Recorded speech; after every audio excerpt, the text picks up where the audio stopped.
2023 সাল থেকেই মধ্যপ্রাচ্যে চলমান সংঘাত নতুন করেই ভয়াবহ রূপ ধারণ করেছে।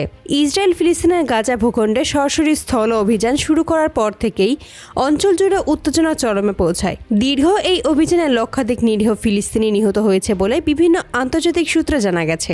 নিহতদের মধ্যেই নারী ও শিশুর সংখ্যা ছিল 60%-এরও বেশি। শিশুদের ওপর নির্বিচারে বোমা হামলা, নারীদের ওপর সহিংসতা এবং সাধারণ মানুষের ঘরবাড়ি ধ্বংসের দৃশ্য বিশ্বজুড়ে তীব্র প্রতিক্রিয়ার সৃষ্টি করে।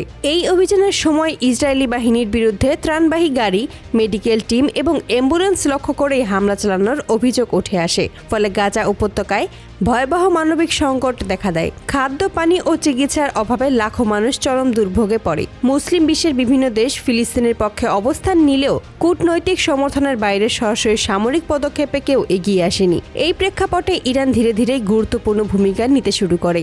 বিভিন্ন সূত্রে জানা যায়, শুরুতেই ইরান ফিলিস্তিনিপন্থী একাধিক গোষ্ঠীকে অস্ত্র, প্রযুক্তিগত সহায়তা ও প্রশিক্ষণ প্রদান করে। তবে পরিস্থিতি দ্রুতই অবনতি ঘটলে সাম্প্রতিক সময়ে ইরান সরাসরি ইসরায়েলের সঙ্গে সংঘাতে জড়িয়ে পড়ে।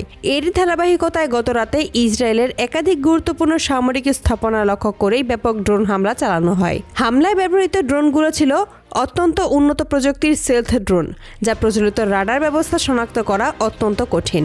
সামরিক বিশ্লেষকদের মতে এই ড্রোনগুলো দীর্ঘ পথ অতিক্রম করে নির্দিষ্ট লক্ষ্যবস্তুতে আঘাত হানতে সক্ষম। ইসরায়েলের বহু আলোচিত আকাশ প্রতিরক্ষা ব্যবস্থা আয়রন ডোম এই হামলা প্রতিহত করতে ব্যর্থ হয়। বিভিন্ন সামরিক সূত্র জানায়, একের পর এক ড্রোন প্রতিরক্ষা বলয় ভেদ করে গুরুত্বপূর্ণ ঘাঁটিতে আঘাত হানে। এতে ইসরায়েলের অন্তত 39 জন সেনা নিহত হয় এবং বহু সেনা গুরুতর আহত হন। পাশাপাশি একাধিক সামরিক স্থাপনা ব্যাপকভাবে ক্ষতিগ্রস্ত হয়। হামলার পর ইসরায়েলি সেনাবাহিনী উচ্চ সতর্কতা জারি করে।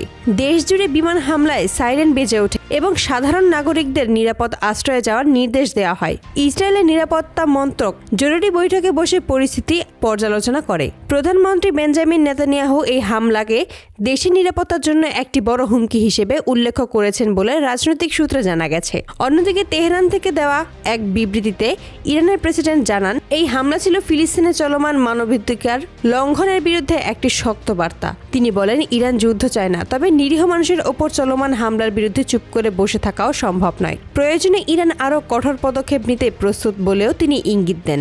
এই ঘটনার পর আন্তর্জাতিক অঙ্গনে ব্যাপক প্রতিক্রিয়া দেখা দিয়েছে। যুক্তরাষ্ট্র পরিস্থিতি নিবিড়ভাবে পর্যবেক্ষণ করেছে বলে কূটনৈতিক সূত্রে জানা গেছে। ওয়াশিংটনে জরুরি বৈঠক ডাকা হয়েছে এবং মধ্যপ্রাচ্যে অবস্থিত মার্কিন সামরিক ঘাঁটিগুলোতে নিরাপত্তা ব্যবস্থা জোরদার করা হয়েছে। সূত্র জানায়, যুক্তরাষ্ট্রের বর্তমান প্রেসিডেন্ট ডোনাল্ড ট্রাম্প এই পরিস্থিতি নিয়ে গভীর উদ্বেগ প্রকাশ করেছেন। বিশেষ করে মধ্যপ্রাচ্যে অবস্থিত মার্কিন ঘাঁটিগুলো ইসরায়েলের মতোই উন্নত আকাশ প্রতিরক্ষা ব্যবস্থার ওপর নির্ভরশীল হওয়ায় সেগুলোর নিরাপত্তা নিয়েও নতুন করে ভাবা হচ্ছে। বিশেষজ্ঞদের মতেই ইরান এই ড্রোন হামলা মধ্যপ্রাচ্যের শক্তির ভারসাম্যে বড় ধরনের পরিবর্তন ইঙ্গিত দিচ্ছে। এতদিন ইসরায়েলের প্রতিরক্ষা ব্যবস্থা প্রায় অজেয় বলে মনে করা হলেও এই হামলা সেই ধারণাকে চ্যালেঞ্জের মুখে ফেলেছে। এদিকে আন্তর্জাতিক মহল আশঙ্কা করছে, এই সংঘাত আরও বিস্তৃত আকার ধারণ করতে পারে। ইসরায়েল পাল্টা হামলায় যাবে কিনা তা নিয়ে জল্পনা চলছে। এই সঙ্গেই কূটনৈতিক সমাধানের সম্ভাবনাও আলোচনায় রয়েছে। মধ্যপ্রাচ্যে চলমান এই উত্তেজনাপূর্ণ পরিস্থিতি শেষ পর্যন্ত কোন দিকে মোড় নেবে তা এখনও অনিশ্চিত। তবে একটি বিষয় স্পষ্ট, এই ড্রোন হামলার পর অঞ্চলটি আগের যে কোনো সময়ের চেয়ে আরও অস্থির হয়ে উঠেছে। পুরো বিশ্ব এখন তাকিয়ে আছে পরবর্তী ঘটনার দিকে।